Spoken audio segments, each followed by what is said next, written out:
காந்தி பெயரை நீக்கக்கூடாது என்று உங்கள் ஓனருக்கு வலிக்காமல் அழுத்தம் கொடுத்தீர்களே, என்ன ஆனது என்றும் முதலமைச்சர் மு.க.ஸ்டாலின் எதிர்க்கட்சித் தலைவர் எடப்பாடி பழனிசாமியை நோக்கி கேள்வியும் எழுப்பியிருக்கிறார். அண்மை செய்தியாக பார்த்துக் கொண்டிருக்கிறோம்.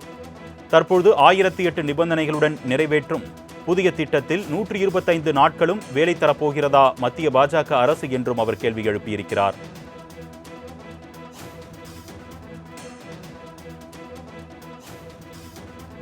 உங்களை ஒரு பொருட்டாகவே டெல்லி மதிக்கவில்லையே என்று எடப்பாடி பழனிசாமியை நோக்கி முதலமைச்சர் மு.க.ஸ்டாலின் பதிலடி கொடுத்திருக்கிறார். அண்மை செய்தியாக பார்த்துக் கொண்டிருக்கிறோம்.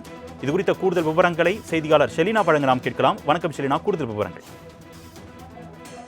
ஊரக வேலை திட்டத்தின் 125 நாட்களை குறைத்திருக்கக்கூடிய நிலையில் இதனை முடக்க நினைத்திருக்கக்கூடியவர்களுக்கு குரல் எழுப்ப துணியவின்றி மீண்டும் மீண்டும் பச்சை பொய்யை அறிவித்திருப்பதாக எடப்பாடி பழனிசாமி குறித்து முதலமைச்சர் மு.க.ஸ்டாலின் விமர்சனம் செய்திருக்கிறார். குறிப்பாக ஆண்டுக்கு 100 நாள் வேலை என்பது சட்டமாக இருந்தபோதே அதை நிறைவேற்றாமல் சம்பளமும் வழங்காமல் அணுக்கழித்த பாஜக அரசு இப்போது 1008 நிபந்தனைகளுடன் நிறைவேற்றப்பட்டிருக்கும் புதிய திட்டங்கள் 125 நாட்கள் வேலை தரப்போகிறதா என்ற கேள்வியையும் எழுப்பியிருக்கிறார்.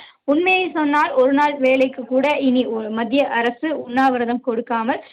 உத்தரவாதம் கொடுக்காமல் கடமையை கை கழுவி விட்டது என்றும் மகாத்மா காந்தி பெயரை நீக்கக்கூடாது என்ற உங்கள் ஓனருக்கு வலிக்காமல் அழுத்தம் கொடுத்தீர்களே என என்ன ஆனது என்று கேள்வி எழுப்பியிருக்கிறார். உங்களை ஒரு பொருட்டாகவே டெல்லி மதிக்கவில்லையே என்றும் முதலமைச்சர் தெரிவித்திருக்கிறார். மாநில அரசின் மீது 40% நிதி சுமையை ஏற்றும் கைவிடவில்லையே என்ற கேள்வியையும் எழுப்பியிருக்கிறார். டெல்லியை எதிர்த்து கேள்வி கேட்கும் துணிவு உங்களுக்கு இருக்கும் என்று யாரும் எதிர்பார்க்கவில்லை எனவும், ஆனால் சோற்றில் மறைக்கக்கூடிய முழு பூசணிக்காயை சோற்றில் மறைக்கக்கூடிய முட்டாளாகியாக தவிர்க்கலாம் என்றும் தெரிவித்திருக்கிறார்.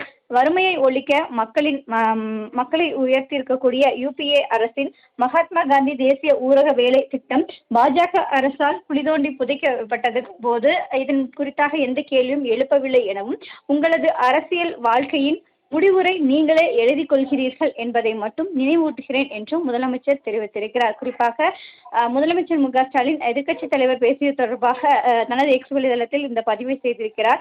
ஆண்டுக்கு 100 நாள் வேலை திட்டம் என்பது சட்டமாக இருந்தபோதே அதை நிறைவேற்றாமல் சம்பளமும் வழங்காமல் அலக்கழித்த பாஜக அரசு தற்பொழுது 1008 நிபந்தனைகளுடன் நிறைவேற்றப்பட்டிருக்கக்கூடிய புதிய திட்டத்திற்கு 125 நாள் வேலை தரப்போகிறார்களா என்ற கேள்வியையும் எழுப்பியிருக்கிறார்.